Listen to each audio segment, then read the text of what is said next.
In this course, we'll cover many different things that you can do with Git. To follow along, you'll need to install Git on your computer. On top of this, we'll show you how to interact with Git through the command line.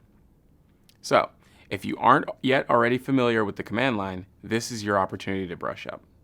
Our examples will be shown on a computer running Linux, but you can use Git on any operating system. There are versions of Git available for all popular operating systems. So, before we get any further, let's get Git installed on your computer. The first step is to check whether you already have it installed. You can do this by running git ---- version. If you're running a version number higher than 2.20, then you can just use that one.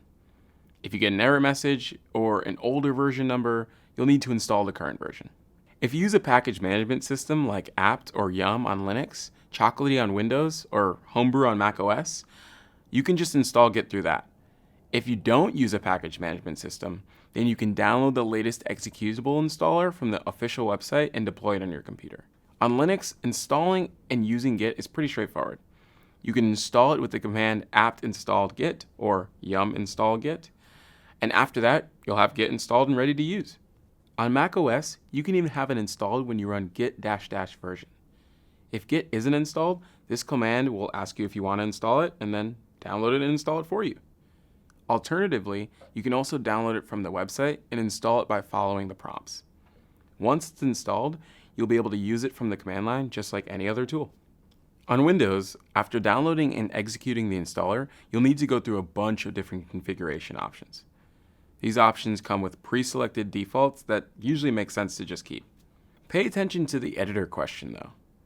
You'll probably want to change the editor to one that you feel comfortable with, like Notepad++ or Atom.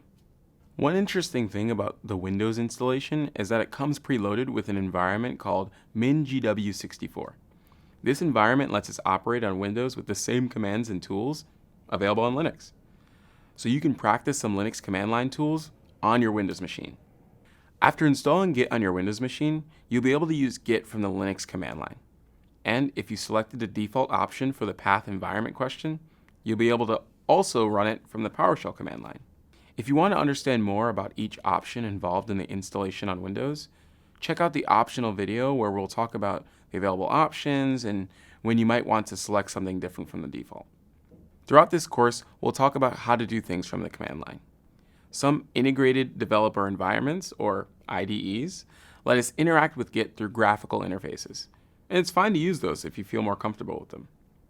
We'll focus on the command line because it's standard, and also because once you've mastered the command line, you'll definitely be able to use any graphical tool out there.